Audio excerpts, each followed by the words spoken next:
Hi guys, my name's Seb Tudor, I'm the man on the Silver Mountain and welcome back. Now today I want to talk about trustworthiness, or rather, um, what trustworthy people do. And I've got 5 of these, and then on Thursday, the first video is going to be the 5 things that untrustworthy people do, so that we can compare and we can sum up what these people are doing and whether or not they should be trusted or whether or not they shouldn't be trusted. And obviously there's an element of this whereby some people who are untrustworthy are going to be very good at showing to people that they should be trusted, and arguably vice versa as well, but we'll kind of get to that as we go through these. So the first thing, and possibly the most important thing about trustworthy people, is that they follow through. They will say a thing and do it, and they'll be consistent with it as well. And so, and if they don't manage to follow through, then there's a good chance that something horrible has happened, and they'll be able to prove that something horrible has happened. Yeah.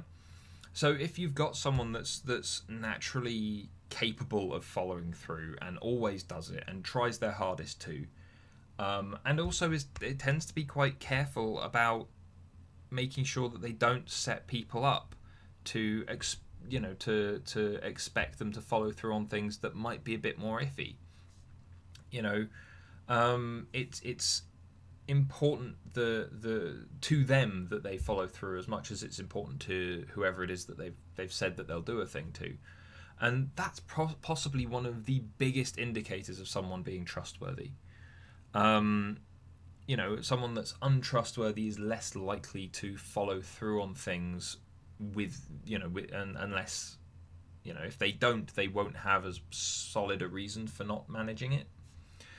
And that's probably the thing that stands out most. It's something that you can see, because when someone's followed through on something, when someone has said something and then gone and done it, there's a result, and that result can be examined. The next thing that a trustworthy person is more likely to do is they're going to go above and beyond. They're going to push to go further with whatever it is that they've got to do. And this is what I was saying before. They're probably going to go and try, but at the same time, whilst they are trying, they're not going to want, they're aware of the value that's intrinsic in going that extra step, in following through and then taking that extra couple of kind of movements beyond that limit. And because they're aware of the value, especially when they know that something is particularly important, they're more likely to set it up in a way whereby they go, okay, well, I will do X, Y, and Z,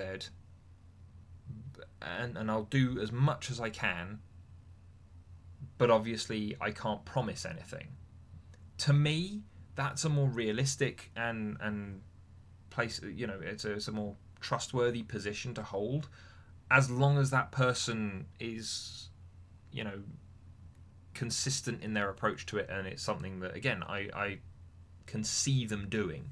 There are lots of people that will go, oh, well, I'll do this and I'll do that, and if nothing happens, then it's not my fault. And that's very much more a case of, right, okay, you're not giving me any reason to trust you.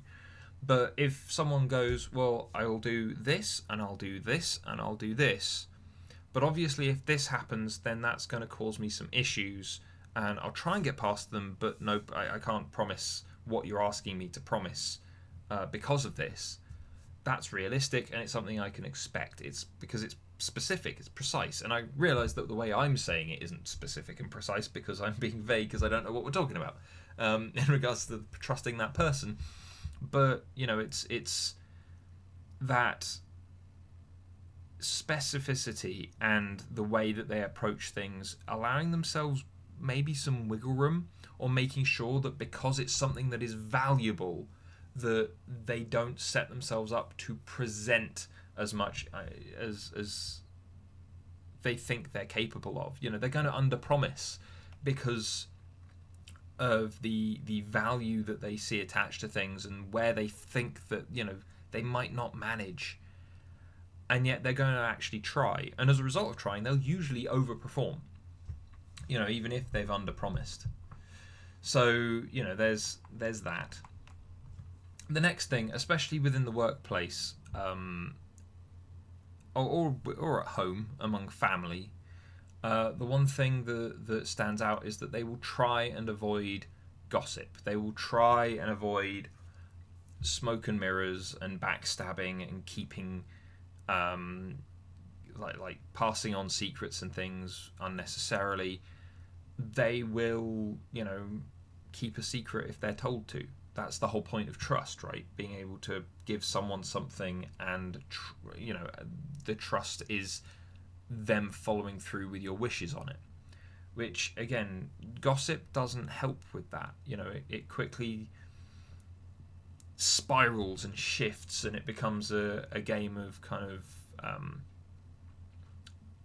just this ever shifting, malleable mass of information that turns into all kinds of things.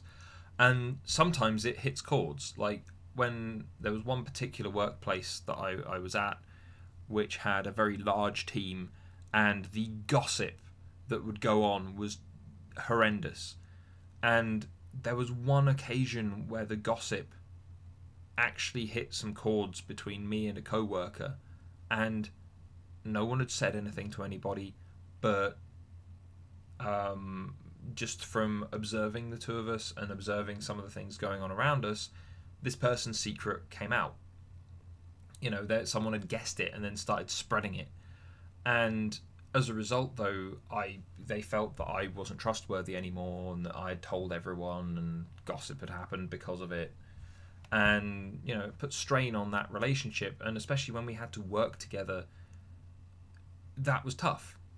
And so it's very easy to lose trust, but harder to gain it. And again, in regards to seeing people gaining it, actively taking themselves out or moving themselves above and beyond kind of gossip and politicking against one another within families and workplaces and stuff like that, and sticking to fact. Two people who are both talking nonsense at each other and getting irate at each other over nothing, the person who's more trustworthy is probably going to be the person that points out that they're both talking shit, and avoids the gossip, avoids the silly bullshit, and just, if they've got an issue with someone, if they've got something to say or something to do, then they'll do it to that person's face. They'll engage with them directly, and it won't be all smoke and mirrors and backstabbing and saying one thing behind a person's back and another thing to their face and whatever else. There'll be straight up, leading on to point 4, authentic. A trustworthy person is going to be genuine and authentic. They won't shift the way that they act and the way that they speak and the way they do things and how they interact with people just because of the situation that they're surrounded it by, or the people that they're working with. There's obviously something to be said for being adaptable to new groups of people and new places. But for instance, if I was dealing with a group of people who were students, then fine, I might add a little bit more energy to the way that I'm interacting with them, because that's what they're looking for. That's what they're looking to engage with. Whilst in a boardroom with a group of people who are all over 50, then I might be much more straightforward and direct and maybe more slow in the way that I present things, simply so that there's time for digestion, there's time for other stuff, and I'm not just there to engage, I'm there to provide more, because these people have had their engagement and it's gone out the back door already, and that's probably why I'm there in the first place. And so there has to be some energy, there has to be some engagement, but it doesn't have to be to the same level as trying to keep a whole load of students on track when they've all got their social media that they could be distracted by, they've all got other places and other things that they'd much prefer to be doing or surrounded by, and so there has to be much more of that engagement. That's adaptability, but that doesn't stop me from saying the same things, from treating people the same way, from sticking to the same principles and the same parts of my code that to live to, And it doesn't stop me from being professional. It doesn't stop me from presenting the same information. It's just tailoring it a little more to who I'm talking to. And though, like, the way that someone talks is important and stands out and can be very well observed. But for instance, me talking to a group of students and me talking to you guys and me talking to a group of CEOs or whatever else, I'm always going to be talking in the same way that I'm talking now. Just that there might be a little bit more energy in throwing stuff around in one situation. Here I'm just kind of throwing stuff out there, and then in a corporate setting it might be more formal and more kind of direct and limited. But the information that I'm putting across is always going to be the same. The way I'm treating people is always going to be the same. And so, that's the thing to pay attention to. Not necessarily how the words are said, or like the overall kind of interaction between the two, but what's being said. And what's being said can melt into how things are being said as well. Obviously, you can go 1 minute trying to be just normal or being just normal, and then the next minute, because you're in a kind of just a specific situation where you perceive everyone else being more posh, you put on a posh accent. That's not being you. That's shifting outside of it, and that's not adapting to the people that you're around. That's you trying to bend yourself to fit them. And it's not just tailoring it so that it goes in better. It's you feeling insecure and pushing it out. An authentic person, i.e. someone that's more likely to be trustworthy, isn't going to do that. They're going to be consistent. They're going to maintain their level on the way that they react, the way that they respond, the way that they treat people. And they're going to have a higher degree of confidence in themselves and the way that they're interacting with their situation, which in turn tends to lead people to treat them with a higher degree of confidence as far as trust is concerned as well. So, there's that. But then the last thing, number 5, is that they own their mistakes. They take responsibility. And we've talked about this before, but they won't sweep their shortcomings away or their blunders away. Instead, they will go, I may have made a mistake. I'm going to fix it.